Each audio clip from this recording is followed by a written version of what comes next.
Simulan magkaisip ka, hindi mo na silayan ang nanay mo? Hindi po. Hindi mo nakita nanay mo? Hindi po. Tatay ko lang po. Anong pakiramdam na parang wala kang nakagis ng nanay? Mahirap po eh. Ha? Mahirap po. Nakakaingit din po yung mga kompleto yung magulang po.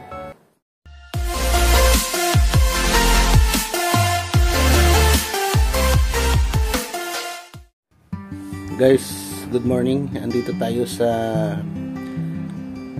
tinutuluyan ni Edmond sa kanyang boarding house. Isang maliit na kwarto na inuupahan. Ayan. So, alam niyo ba guys ang balita?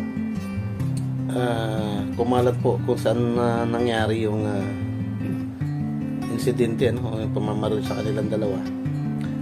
Ay nabalita po na isa sa dalawang biktima ay pumanaw na, at si Edmond nga daw, no? So kalat na kalat po doon sa lugar na si Edmond po ay nawala na sa mundo, no? O pumanaw na. Yun ang balita doon.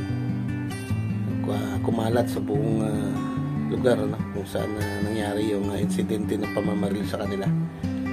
So ito po si Edmond, no? Poging-pogi na, no?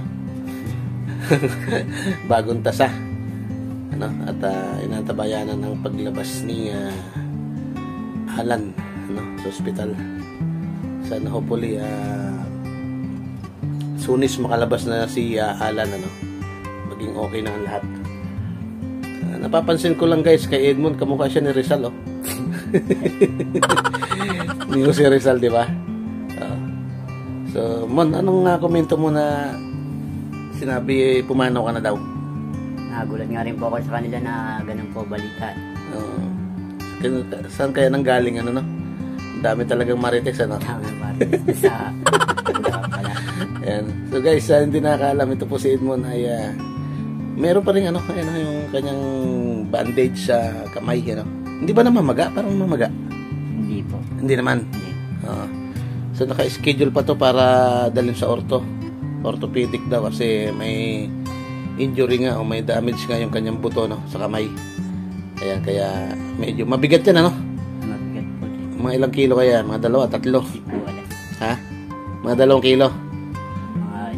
Mga isa lang siguro. Mga 1 kilo. Lagyan din natin siguro yung kabilang kamay mo para balance. Ayan. Guys, kilala natin si Edmond na partner ni Alan, ano? Pero hindi talaga natin alam ang totoo niyang buhay, ano? Kasi maliban doon sa unang mga nabalita ka natin na ayaw na siyang pansinan ng kanyang tiyahin, wala na raw silang pakialam kay Edmond. Hindi ka ba nalulungkot sa ganung, ano? Pahayag ng iyong tita? Tita mo ba yan? Opo. Kapatid ng tatay ko po. Kapatid ng tatay mo? O, kita mo, nakakalungkot, ano? Ilan ba sila magkapatid? Ang tatay mo? Dalawa lang sila? Marami pa? Pagka alam ko po, 4 po sila. 4? Pero tatay mo wala na? Tatay ko po wala na po. Patay na? Yung tita ko rin po nagpalibing nun. Ang gumastos din po. Yung tita mo na yan na ayaw kang tanggapin ka kapamilya nila. Ayan. So guys, pakita ko lang sa inyo, no, para buhay na nagpapatotoo to si Edmond. Bumuto to kahapon, eh. Ikaw mo yung daliri mo. Ayan, oh. Ayan, bumuto siya, no, alam na kung sinong binuto ni Edmond. So isang ano po siya, butante ng Pilipinas, ano. Ayan. So ano ba talaga ang buhay mo, Mon?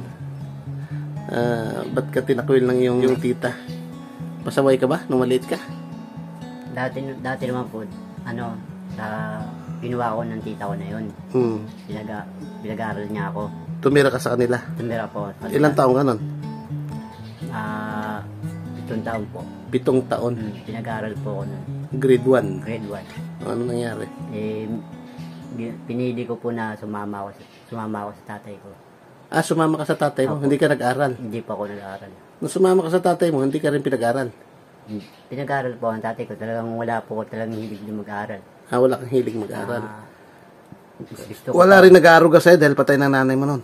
Wala po. Hindi po yung kumare ng tatay ko.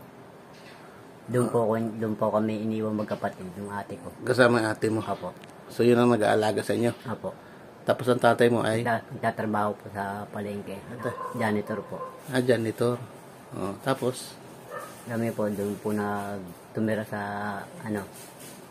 Hapay na Mangga. Bundok yun? Bundok po yun. Okay. So talagang hindi ka nag-aral? Hindi po. Hindi ka nakatapos ng grade 1? Hindi po. Tapos, paano naging buhay mo? Yun po, sama-sama lang po ako sa tali ko sa palengke. Kung doon po ako doon po ako natutulog sa tinutulugan niya. Parang lang, tabing-tabing lang, ganun. Barong-barong. Yung yung pesto ng tindahan po ng mga baboy, pagka sarado na po yun, nililinis ng tatay ko. Doon po siya naglalatag para tulugan po namin. Doon kayo natutulog? Opo, kasi po bantay po siya doon. Nabantay siya sa palengke? Po. Gaano katagal yun? Ilang taon ba? Hindi po matandaan. Okay. Kasi bata pa po nun. Tapos, lumipas ang mga maraming panahon, hindi ka na talaga nag-aaral? Hindi na po. Hanggang natuto na po akong mga lakal. So, nagtrabaho mo talaga mga lakal. May mga kasama ka ba nung nangalakal ka? O? Ako lang po mag-isa. Tapos, binibenta mo yun na ako mo? Po. Kumikita na po ako nun. Sabi ko, ba't pala kumita ng pera? Hindi na po ako nag-aral. Nung nangalakal ka nun, ilang taong ka nun? Ano po? Rin po ako nun? Mga 8 yata po nun. 8 taon, nangangalakal ka na. Tapos umuwi ka pa rin sa tatay mo? Opo. Ibig sabihin, yung kinikita mo, sarili mo na lang yun? Sa akin lang po yun. Pangkain mo? Opo. Tapos, hinahayaan ka lang ng tatay mo? Hinahayaan na po ang tatay ko. Kasi po, may trabaho po siya. Tapos yung ate mo nandun sa kumare niya? Sa kumare niya po. Hirap pala na talaga maging buhay niyo. Tapos, after nun, pag-alagala po kung saan po ako nagpupunta. Hanggang sa lumaki ka na? Opo. Paano kayo nagkahiwalay ng tatay mo? Kasi inano po siya ng ate ko kinuha po siya ng ate ko kasi po napag-asawa po yung ate ko sa Antipolo. Kinuha yung tatay mo? Kinuha po yung tatay ko. Bakit kinuha? Mahina na? Nagkasakit po kasi po. May sakit yung tatay mo? Hindi na siya makapagtrabaho? Hindi na po kaya magtrabaho kaya kinuha ng ate mo? Kinuha na po ng ate ko. Siya yung nag-alaga? Tapos supportan din ng kapatid niya po. Tapos ano nangyari? Ayun, balita ko lang po na matay na po yung tatay ko. Nung namatay yung tatay mo, hindi ka nakapunta? Po ako nun, nasa kulungan po ako nun. Nasa kulungan ka? Opo. Ito na lang yun, yung ito na po yun. Yung ba yung magkakilala na kayo ni Alan nun? Hindi pa po. Nakulong ka? Anong naging kaso? Napagbintangan po ako sa, diyan po sa Manila East Highway. Highway, Manila East, Nagnakaw daw po ako ng truck ng battery, hindi naman po ako nagnakaw nun. Truck ng battery? Opo. Battery ng truck? Opo. Kasi yung time na po yun, ako lang din pumasok na si Skinita na yun. Pero hindi ikaw nagnakaw o Hindi po. ninakaw mo talaga? Hindi po ako nagnakaw nun. Nang dahil doon, napagbintangan ka na kumuha ng battery ng truck? Opo. Sa tawad ko po yung kasi po, sa tawad ko po dahil ang dami na naghahanap. Umakit po ako sa kabilang bakod. Tumakbo po ako. Tapos, sino sa'yo, gwardiya? Yung nakatira po doon sa kabila. Yun ang nagturo? Mawak po sa atas, dinala ko sa barangay. Sino rin, hinuli ka, sino rin doon sa barangay? Po ako. Ilan taon ka nun? Po ako, nasa 20 na yata ako. 20 years old ka na? Napagbintangan ka? Walang problema kung ginawa mo, natural na pagsisihan mo yun o pagdusahan mo. Pero kung hindi mo ginawa, tapos hinuli ka at kinulong ka, yun ang... Hindi ko naman po ginawa yun. Hindi mo talaga ginawa. Pero nawala talaga yung battery? Nawala talaga yung battery. Pero ando lang yung battery sa sa compound na yun. Hindi naman po, tinanggal lang po doon sa sasakyan. Tinanggal sa sasakyan? Sino nagtanggal? Hindi ko po alam. Hindi ko naman matatanggal dahil wala naman po akong yabi nun. Wala kang yabi. Yabi yun. Ikaw na pagbintangan. Gaano kakatagal na kulong? 6 months yun. 6 na buwan din po. 6 na buwan ka nakulong. So pagkatapos nun, lumaya rin po ako. Oh, saan ka na, nung lumaya ka, saan ka tumuloy? Bumalik po ako dyan dito yung malakaluli po ako, naghanap po ako ng barya. Nangalakal ka. Mm. Tapos hindi na kayo nakita ng tatay mo? Hindi na po. Hanggang pag-alagala po ulit ako nakilala ko naman po si Alan. Simulan magkaisip ka, hindi mo na silayan ang nanay mo? Hindi po. Hindi mo nakita nanay mo? Hindi po.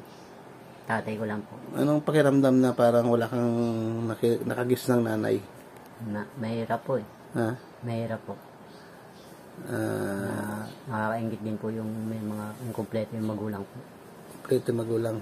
May nag-aalagang nanay. Apo. Nakikita mo sa mga ibang bata? Yung ginagabayan po sila ng nila, ng nanay nila. Ngayon, ang takbo ng buhay mo na naging ganito ang nangyari, meron ka bang namimiss o pinagsisihan sa buhay mo? Wala naman po. Dahil nangyari na po yan. Nangyari na. No. Pero ikaw na para may kulang sa buhay mo dahil hindi mo naramdaman na nagkaroon ka ng nanay. Opo. Yun lang po. Tapos yung tita mo ay hindi ka rin tinuring na pamilya. Dati po hindi naman po sayang galit yan mula nung hindi lang ako sumunod sa mga gusto niya. Yun. Pinabayaan niya na ako. Kung pupunta ka at hingin ng tawad sa kanila, kung ano man yung pagkakamali mo na inaakala nila, tingin mo, papatawarin ka, tatanggapin ka nila bilang pamilya? Hindi ko po alam. Kasi si Bulak lang yung nakausap nila eh. At sinabi nga nila na parang tinatakul ka na, wala ka nang pakialam, wala na silang pakialam sa... Pero dati po nang sinabi sa akin, pag pupunta po ako doon sa kapatid ng tatay ko eh. Ano? Dati pa po sa akin sinasabi yan. Pero pinapakain naman po, binibigyan po ako ng pera. Pagka umalis na po ako sa kanila. Binibigyan nila akong pamasko, tapos umalis na po ako. Ganun lang po.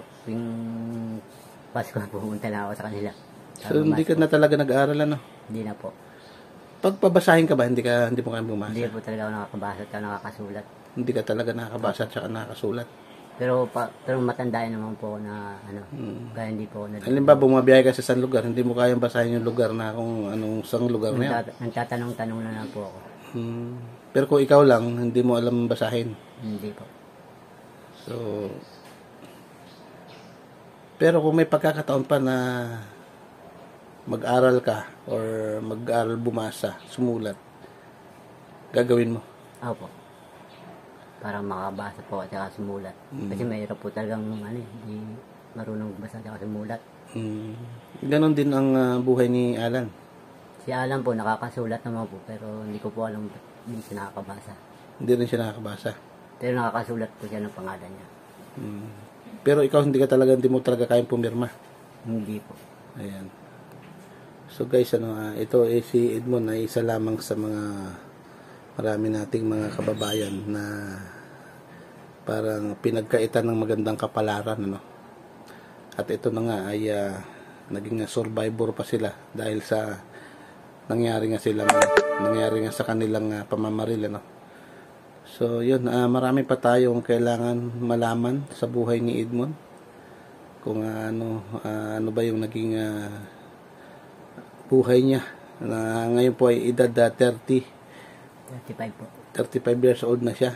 So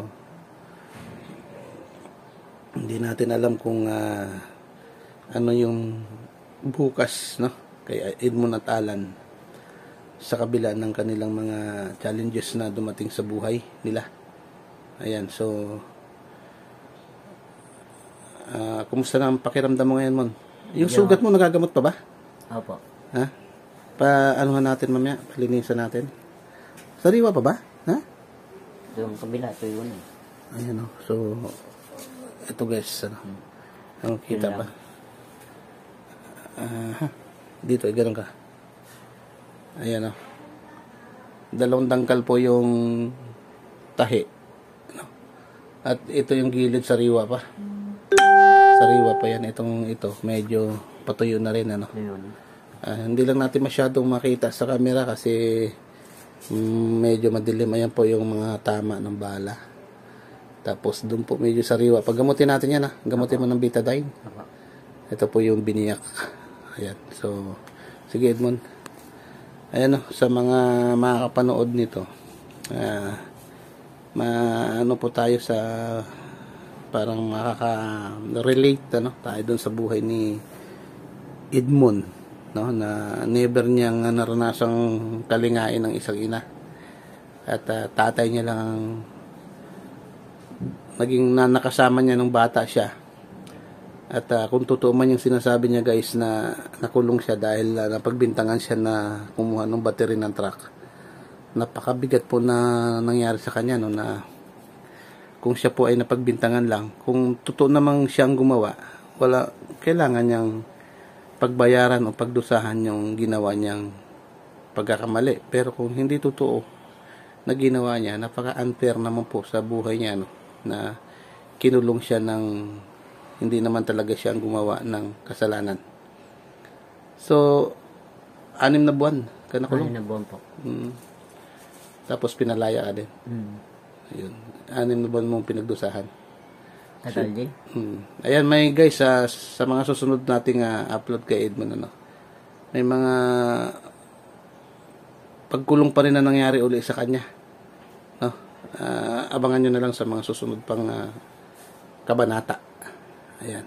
So maraming salamat sa mga kapanood dito. Shout out po sa inyo lahat. At sana ang plano natin ay ma-assistahan sila, matulungan. Pag nakalabas na si Alan, mabigyan natin ng gumaling sila ng tuluyan. At kung magkaroon ng pagkakataon na sila po ay magkaroon ng hanap buhay na kaya nilang buhayan ng kanilang mga sarili-sarili. Yun. Thank you, Edmond. Salamat po.